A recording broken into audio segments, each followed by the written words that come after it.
नमस्कार विद्यार्थी मित्रांनो, आया सिव्हिल सर्व्हिस अकॅडमीमध्ये तुमचं स्वागत आहे.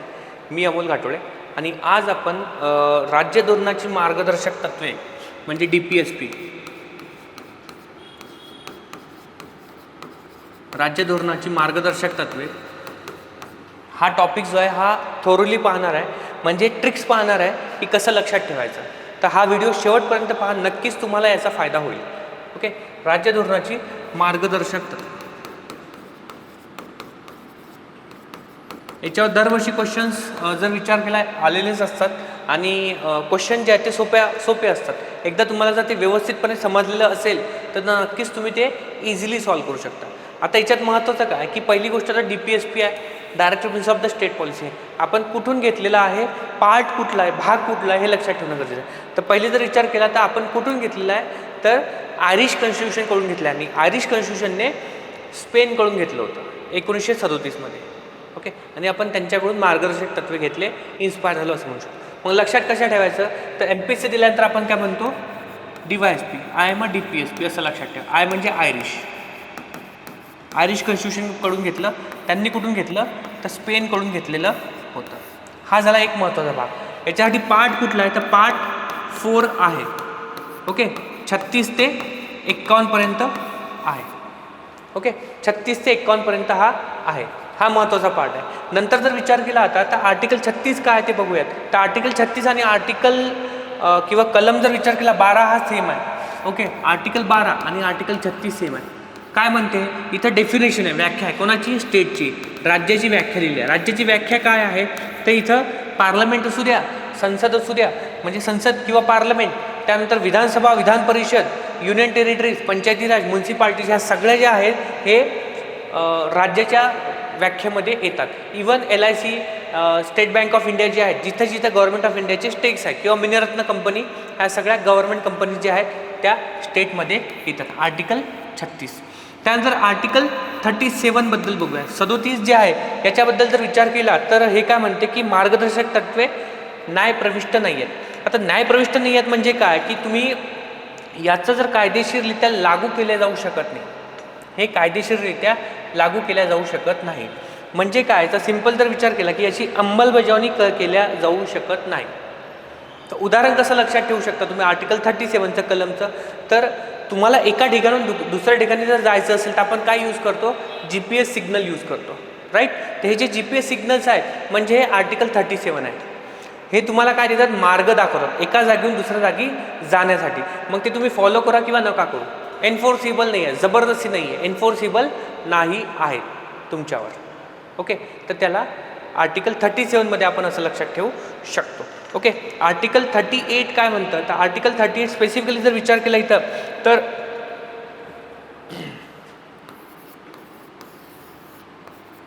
हे सामाजिक किंवा आपण म्हणू शकतो की आर्थिक आणि राजकीय न्यायाद्वारे जे आहे एक समाज व्यवस्था निर्माण करायची असते, जिथं काय असायला पाहिजे की सगळ्यांना जस्टिस मिळायला पाहिजे किंवा न्याय मिळाला पाहिजे, या बेसिसवर बनवाते. मग इथं काय की अशी सोसायटी बनवायची जिथं न्यायप्रविष्ट असली पाहिजे. मग तिथं रिच असो, पुअर असो, गरीब असो किंवा श्रीमंत असो, सगळ्यांसाठी सेमच असलं पाहिजे. हे गोष्ट आर्टिकल 38 मध्ये सांगितल्या गेलेली होती. ओके, आता इथं महत्त्वाचं काय की सपोज असा सोशल फेअर ऑर्डर तयार करायची, जिथं सोसायटी अशी बनवायची की जिथे सगळ्या गोष्टी ज्या आहेत त्या सगळ्यांना फ्री असल्या पाहिजेत, बऱ्यापैकी फ्री देण्याचा प्रयत्न केला जातो. तर आर्टिकल 38 तुम्ही लक्षात ठेवू शकता. महत्त्वाचं आहे आर्टिकल 39 पासून जे क्वेश्चन्स येतात ते पाहूयात. आर्टिकल 39 39 काय तर 39 मध्ये किती क्लॉजेस आहेत तर टोटल क्लॉजेस जर विचार केला तर 6 आहेत. ओके, मग हे 6 क्लॉजेस कुठून कुठे येतात तर आर्टिकल 39 म्हणजे 9 - 3 = 6 क्लॉजेस आहेत. मग हे 6 क्लॉजेस कोणते कोणते आहेत, A, B, C, D, E आणि F. हे 6 आहे, A, B, C, D, E, F. ए म्हणजे काय तर आर्टिकल 39A काय म्हणते, ॲडिक्वेट मीन्स ऑफ लाईव्हलीहूड. आपण लहान असताना शिकलेला A for Apple. Okay, A for Apple शिकला, तो A फॉर ॲडिक्वेट असं लक्षात ठेवा. इंग्लिशमध्ये आहे, काही प्रॉब्लेम नाही आहे, कारण की आपल्याला तिथं ऑप्शन जे आहेत इंग्लिश आणि मराठीत दोन्ही असतात. A फॉर ॲडिक्वेट म्हणून लक्षात ठेवू शकतो. B for equal distribution of material resources.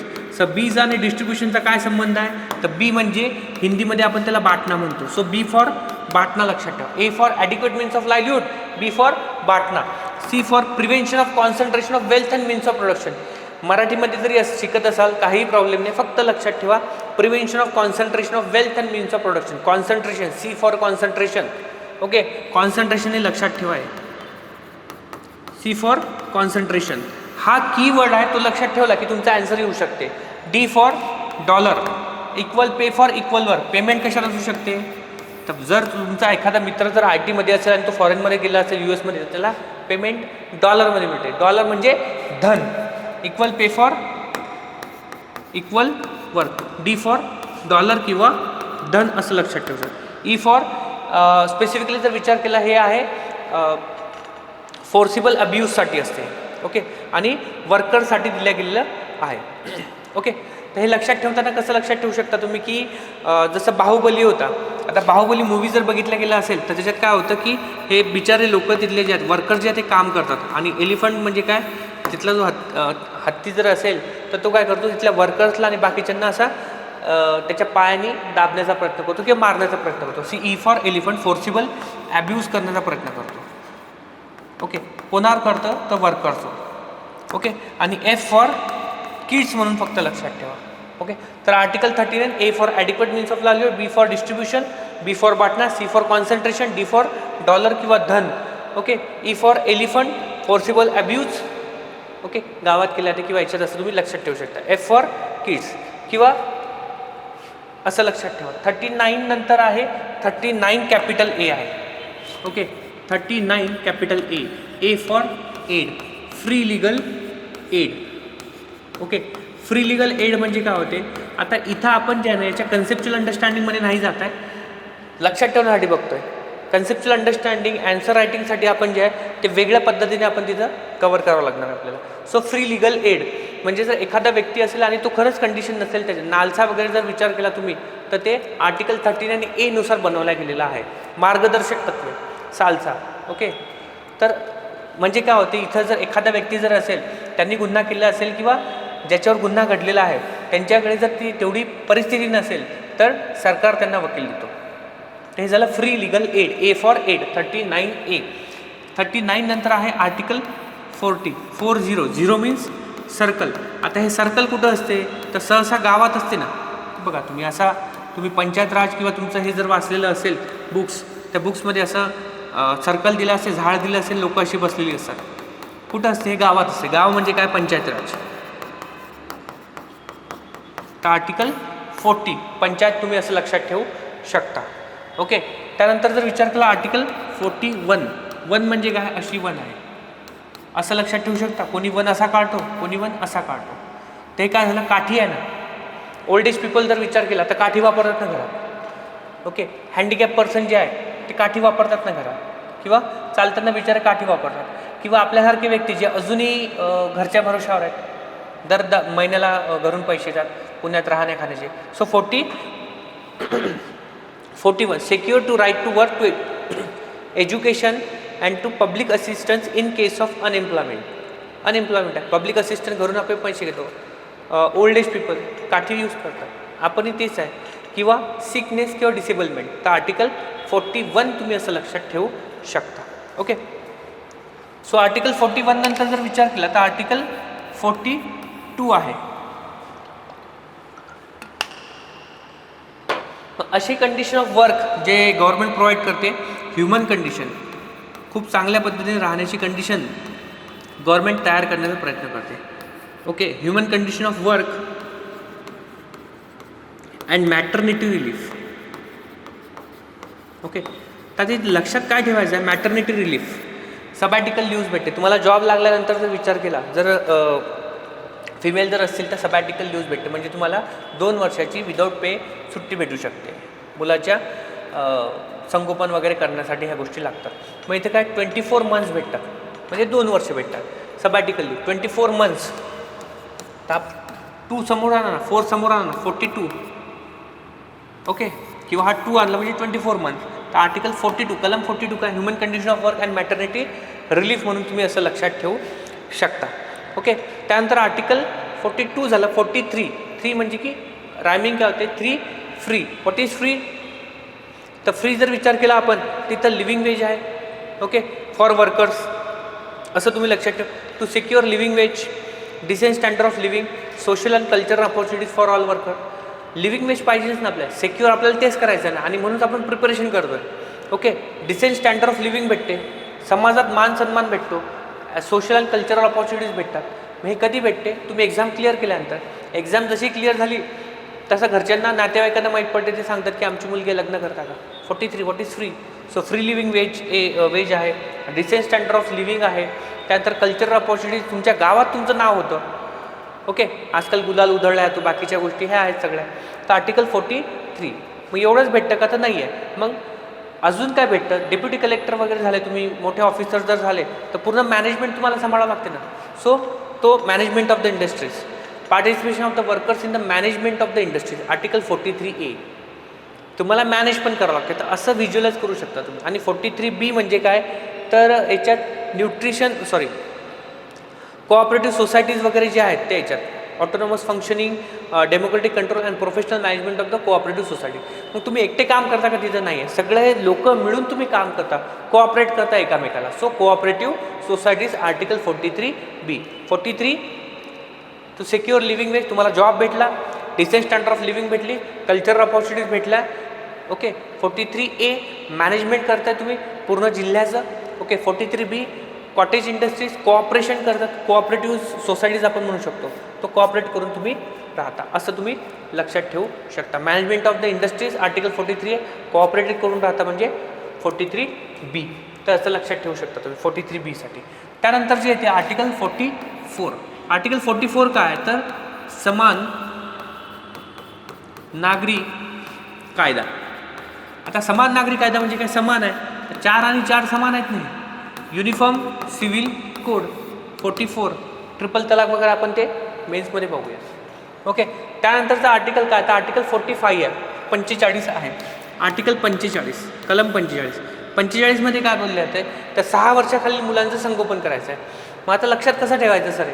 तर लहानपणापासून आपण पहिल्या वर्गापासून शिकलेलं आहे, किंवा 6 वर्षाच्या होतानाच पहिलीच जाता तुम्ही 6 वर्षाचं असताना. त्याच्या आता तर 3 वर्षाचा 4 वर्ष असला कीच मुलगा ज्युनियर KGमध्ये जातो. तर शिकवलं जातं. मग तिथं काय 1, 2, 3, 4, 5 शिकवलं जाते. ओके, 1, 2 शिकवलं जातं. म्हणजे काय बाबा, 1 नंतर 2 नंतर 3 4 5 5 नंतर काय ते 6. तर आर्टिकल 45 4 5 6 वर्षाखालील मुलांचं संगोपन करणं. ओके, 6 वर्षाखालील मुलांचं संगोपन करणं म्हणजे आर्टिकल 45. आर्टिकल 46 काय? To promote education economic interest. Promote करायचं काय? एज्युकेशन प्रोव्हाइड करायचं आणि इकॉनॉमिक इंटरेस्ट वाढवायचा. कोणाचा? शेड्यूल कास्ट आणि शेड्यूल ट्राईबसाठी, आणि अदर विकर सेक्शन्स जे आहेत सोसायटीमधले त्यांच्यासाठी. अदर विकर सेक्शन्स म्हणजे सगळेच, ST SC OBC आणि बाकीचे.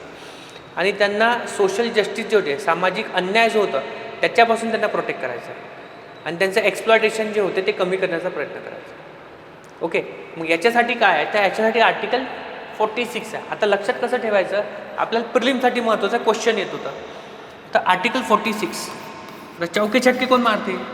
तर चौके छक्के सर तुम्ही म्हणता क्रिकेटमध्ये जर विचार करता तर आता शुभमन गिल आहे, त्याच्या अगोदर विराट कोहली होता, त्याच्या अगोदर शर्मा होता, हे दोघे सोबतच रिटायर झाले, धोनी होता. पण गॉड ऑफ द क्रिकेट कोण आहे? सचिन तेंडुलकर आहे.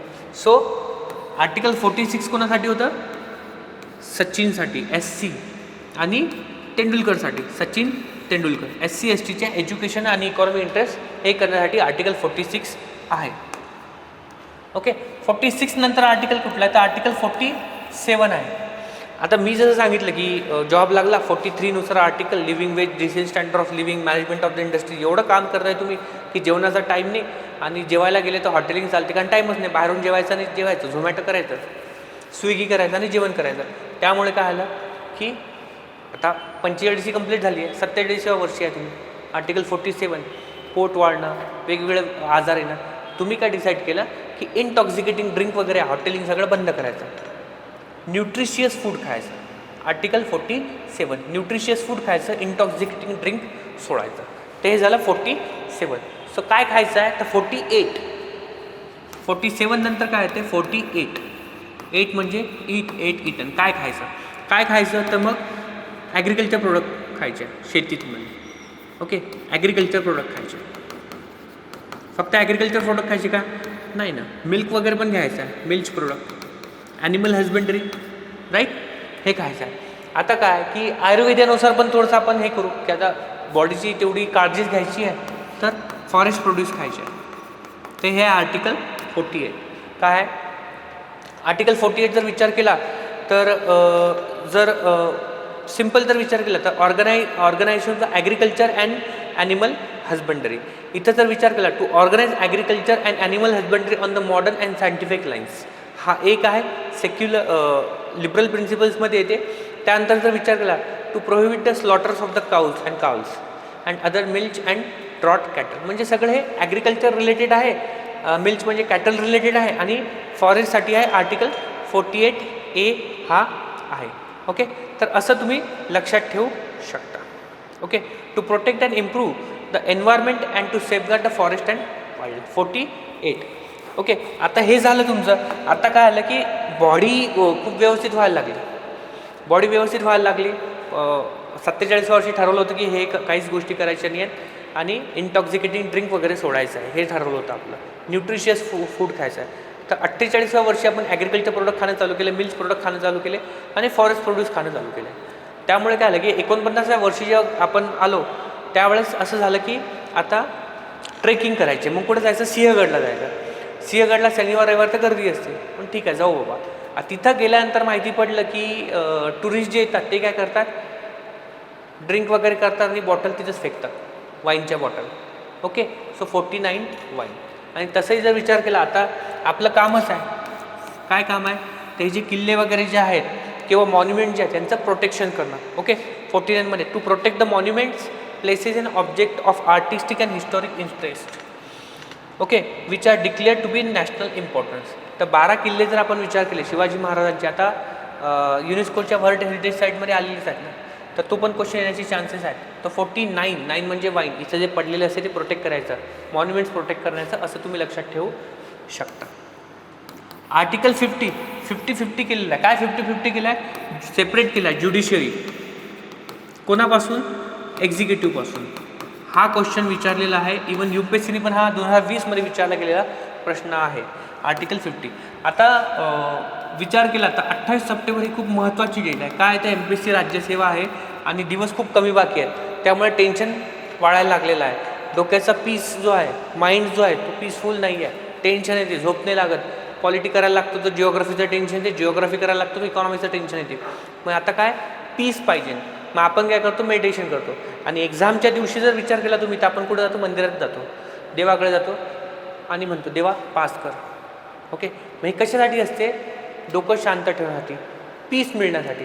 मग आता हा जो पीस पाहिजे त्याच्यासाठी आपण करतो. मग काय करतो, मंदिरात जातो, देवाकडे जातो आणि आपण म्हणतो की देवा 51 रुपये ठेवतो, पास होते. या काय होत काय नाही, मनाचे ह्या सगळे खेळ असतात, डोकं शांत करण्यासाठी, म्हणजे पीस पाहिजे. सो आर्टिकल 51 काय आहे, article 51 international peace. Okay, article 51 काय, तर इंटरनॅशनल पीससाठी जे आहे, to promote international peace and security and maintain just and honourable relation between the nations. तर इंटरनॅशनल पीस फक्त एवढं लक्षात ठेवा, आर्टिकल 51.